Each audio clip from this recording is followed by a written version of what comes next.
Do a liver biopsy. Why wait to treat the Hep C? Fine. Start the treatment. It's all your idea. Don't even mention my name. But he has hepatitis C. We're going to start him on it. He doesn't have it. Don't mention it again. Don't treat him for it. And that is why you should always listen to your elders, unless you want to start a diet of open-handers and seawater. This lawyer brother really wants a reason to keep his brother here. Very excited to be reacting to House MD Season 1, Episode 15. On this channel, we are reacting to all 177 House episodes. This would be Episode 40. Let's see if I can get the diagnosis before House does, as a doctor working in London. I gotta take a leak. A little dizzy. Hi. Go me, can't you see he's sick? Either you're dead or you're testifying.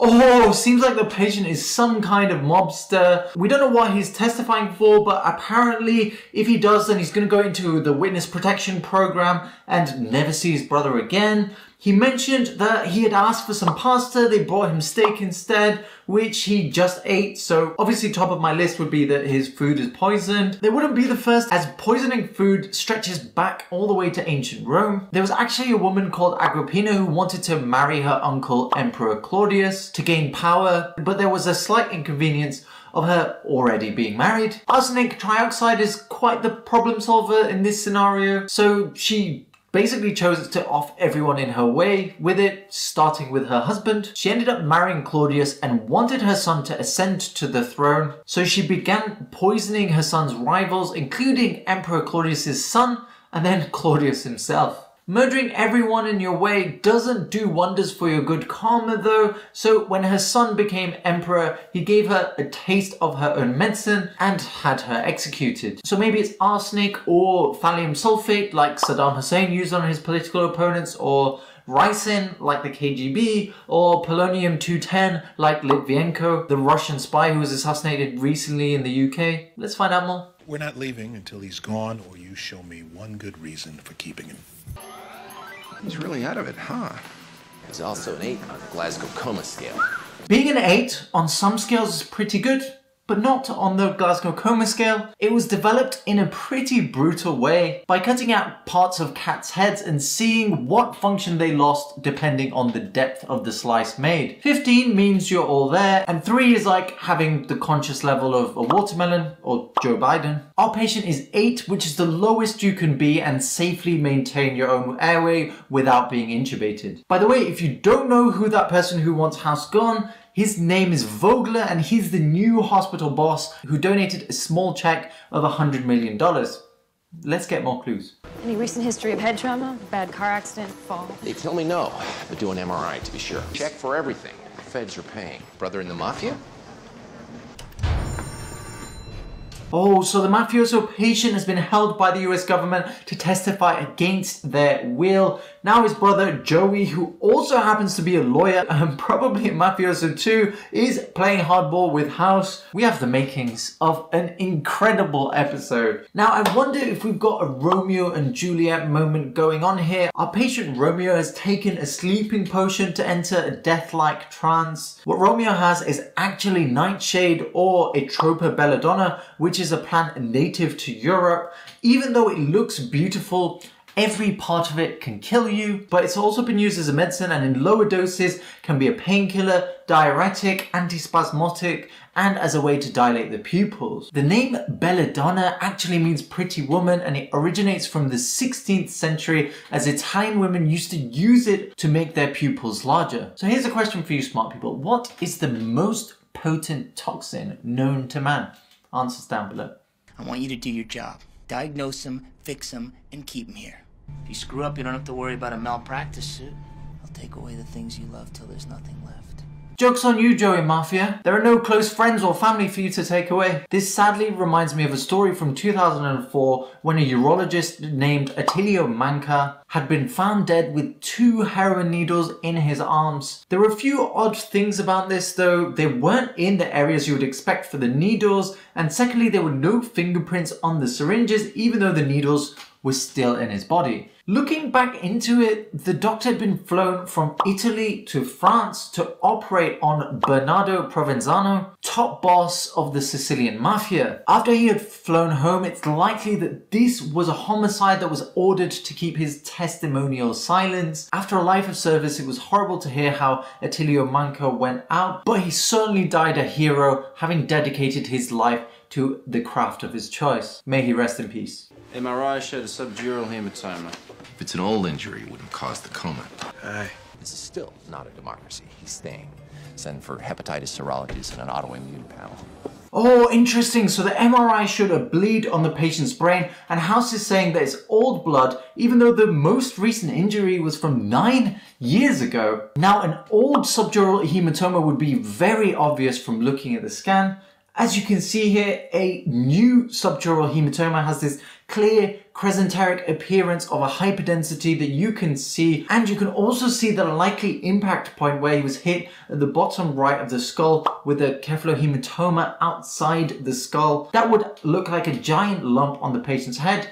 Seems like blunt force trauma injury to the back of the head to me. Now, with an old subdural hematoma, you can see that there are septations of the membrane within the hemorrhage as it has matured.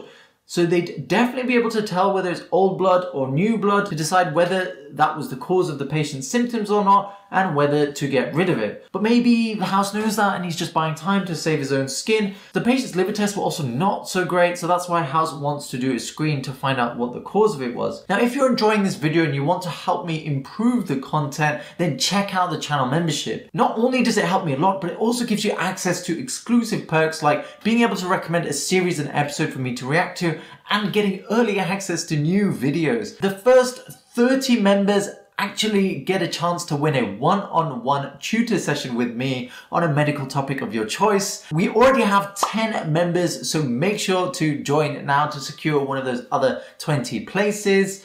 They won't be there for long from my experience. Also, the earlier you join, the earlier I get to react to your suggestions, so press join now to get your spot. He's having trouble breathing and there's a lot of wheezing.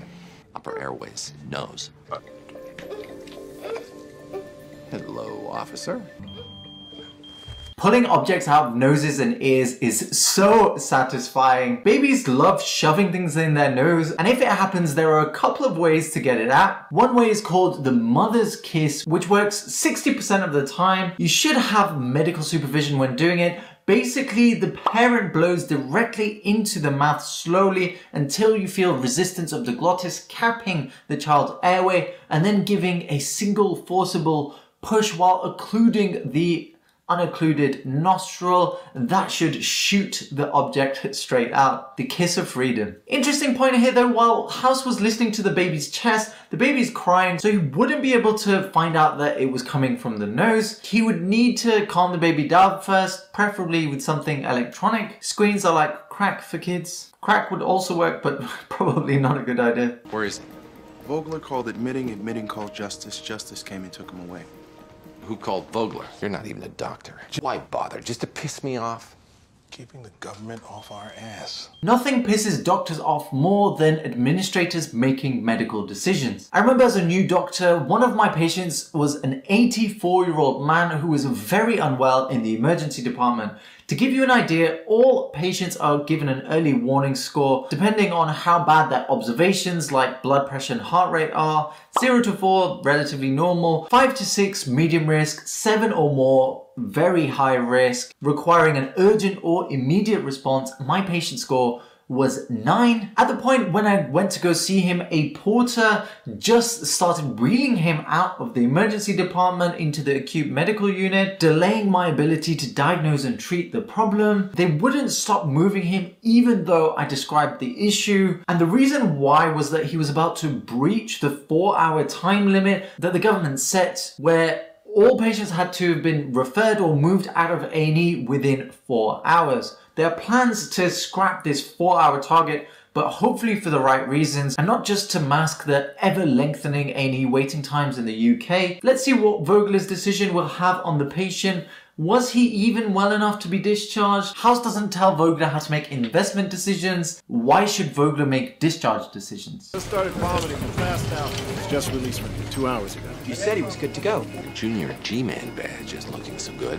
His liver's worse. Tests came back positive for hepatitis C. If you're wondering what the junior G-Man badge is, you're not alone. It was a symbol of the war on crime, based on a radio program from 1936 named Junior G-Man, hosted by a guy called Melvin Purvis. This guy was an FBI agent who led the manhunt against John Dillinger, one of the most famous American gangsters who robbed 24 banks and, wait for it, 4 police stations. So yeah, Vogler hasn't quite won the war on crime just yet, although he does make quite good wardrobe decisions. Don't know why I always dress like the least popular people from this series. Now the patient has hepatitis C, which is the chronic type of hepatitis most associated with intravenous drug use. It is actually fully curable now thanks to some breakthroughs in treatment with direct acting antiviral agents. That treatment could be with a combination of something called sofosbuvir and another agent, which is a tablet usually taken for 12 weeks and has a 90% success rate. Pharmaceutical companies get a lot of hate, but credit where it's due, they do bring good stuff out sometimes. Do a liver biopsy. Why wait to treat the hep C? Fine. Start the treatment. It's all your idea. Don't even mention my name. But he has hepatitis C. We're going to start him on it. He doesn't have it. Don't mention it again. Don't treat him for it. And that is why you should always listen to your elders, unless you want to start a diet of open-handers and seawater. This lawyer brother really wants a reason to keep his brother here. House knew that. Interestingly though, I don't think hepatitis C is the cause of his symptoms. So far we know that he needed a lot of fluids, so he must have been losing it from somewhere. His liver is failing, so what else could cause that? Could be infectious, which is like hepatitis B, C, cytomegalovirus, or Epstein-Barr. Could be metabolic like hemochromatosis or Wilson's disease. Could be autoimmune like primary biliary cirrhosis, primary sclerosing cholangitis or autoimmune hepatitis. Could be toxic like paracetamol overdose or overuse of alcohol. So when patients have deranged liver function like this, we would always want to do a repeat set of bloods with a liver screen to check for all of those things that I mentioned. We'd also want to do a full blood count and a stool test to see why he's needed so much fluids. Does he have sepsis? Was he bloodletting? An ancient technique to try and cure conditions by releasing excess blood from the patient. Very interested to see the results of this biopsy. This is a business. That's all it is. You like him? That's bad for business. Now he won't stop shoving stuff up there. Dr. House. Got a crisis here. Stop. Are you telling me that I'll never have to listen to Baby Shark again if I attend Joey's School of Child Intimidation? He says that the trick is they need to believe that you'll hurt them. According to the data published in the International Journal of Every Parent Ever, the more scared a baby is, the more they'll scream. There is this idea that to get something you want, usually you can use either the carrot or the stick. The carrot is the reward for good behavior and the stick is the punishment for bad. Of course, both have their time and place, but it reminds me of a very good book by Jim Collins, American researcher and author of international bestseller Built to Last. After researching companies for a quarter of a year, Collins realized that the ones that make it through boom and bust cycles are the ones with a culture of collaboration and teamwork. The stick or punishment and intimidation CEOs who threaten and play hardball with employees, the companies that are run using fear, don't tend to stick around for very long. The same applies to many aspects of life. Use the carrot whenever you can. He got raped in prison. Joey never said anything about it. If people find out he's being treated for hep C, and Joey's manhood, his rep, he's destroyed. Doctors are busy. Sometimes they forget to write things down. Thanks. Stigma associated with chronic infectious disease like HIV and hepatitis are everywhere. Much of it can be from misconceptions about how the virus is transmitted, and even doctors are guilty of assuming patients have risky lives given the diagnosis. Even though intravenous drug use is the most common way of getting hepatitis C, you can also get it from blood transfusions that were done before 1992, body piercings or tattoos, healthcare workers with a needle stick injury, or even being born to mothers with Hep C. I think I was given hepatitis C from a blood transfusion in 1986 after the birth of my son. You may be wondering why a blood transfusion before 92? Well, the serological anti-HCV tests only were developed in the 1990s, so it wasn't until 1992 that blood samples were actually being screened to reduce the risk of contracting Hep C from a transfusion to now less than 1 in 2 million cases. Thank you, healthcare. My car's been stolen. Or reincarnated. A gift from the Arnello brother. Gotta take the car. You obviously can't keep it. Nice car. Looks like a generous gangster rewarding House for his compliance. But under that shiny 1965 hood is extortion. What they're really saying is accept the gift and you get to keep the car and both your kneecaps. It's as the Colombians say, plato or plomo. Silver or lead, you choose. If he accepts the gift, he also becomes indebted to them, so he's screwed either way. Interestingly though, House's way of practicing medicine aligns so neatly with what the mob want. Maybe that's how this series ends. The reason why House is so addicted to drugs is because he's manufacturing them. Looks like he's bleeding into his liver. Biopsy's back. Lymphocytic infiltrate and no breaching fibrosis. Whatever's killing him's not Hep C. It's acute. Someone's poisoned him. He's been poisoned! I suggested some poison at the start, but we know now more. So let's refine my diagnosis from polonium-210 or nightshade. Now in the Mafia, what do they call someone on the inside who testifies against them? A rat? What is our patient suffering from? Internal hemorrhaging of the liver. Now how does rat poison work? By causing internal hemorrhages. See where I'm going with this? If you were poisoned by rat poison that works exactly like the medication warfarin, that would be so poetic and fit the story very well. It is a bit simplistic for House though, and all they need to do is test the clotting factors, find a high INR, and give him vitamin K and possibly other things depending on how severe the bleeding is, patch him up and let him testify so he can get poisoned again. I love this series. Too bad his liver's only gonna last another 2. There is another way. This is so bizarre. The pig's liver does what Joey's can't. It cleans the blood, which we send right back to him. This may look like fiction, but it was actually common practice back in the 1960s before liver transplants were a thing. There were significant problems with blood incompatibility though, and so genetically modified pigs with O-negative blood and human genes helped reduce transfusion rejection. There was a case in 1992 where a 25-year-old woman named Robin Okin was saved by this exact method to try and wait until a donor liver became available. Funny thing is, this isn't even crazy by today's standards, where they've successfully transplanted a pig's heart into a human, and they're actually trying to implant a uterus into a biological male and create a viable pregnancy in a biological male. What can science not do? Joey's back in a coma. What else could cause his estrogen level to be that high?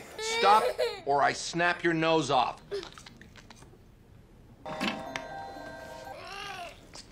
Your brother was sending in teams to save the cat. What? This is brilliant. This kid is already writing better stories than Twilight. Speaking of stories, we now know our patient has a low white count, which we think is due to a special type of gum. Also has emphysema from smoking, and importantly, very high estrogen levels. You see, hepatitis C or liver failure can raise estrogen up to 4 times their normal levels in males, and the team are using that as a marker of disease severity. But what if it's not? What if our brother Joey is actually trying to become a Joanne? Not something mob rules would take so kindly to revealing. Need to find out more. At stake before both comas. Your brother has ornithine transcarbamylase deficiency. OTD doesn't explain his estrogen level. I have a theory. It's called male flame. Ornithine transcarbamylase deficiency. Just rolls off the tongue. Now, if you're wondering what male flame is, House describes it as a Chinese aphrodisiac used in the gay community that contains estrogen. This medicine doesn't actually exist, but makes for a very interesting catch-22 for lawyer Joey. House suspects our patient is gay and that there was no way he'd be assaulted in prison with his Mafia status, which means his encounters must have been consensual. If House's theory is correct, then he needs to take the patient off the new experimental treatment they've started for hepatitis.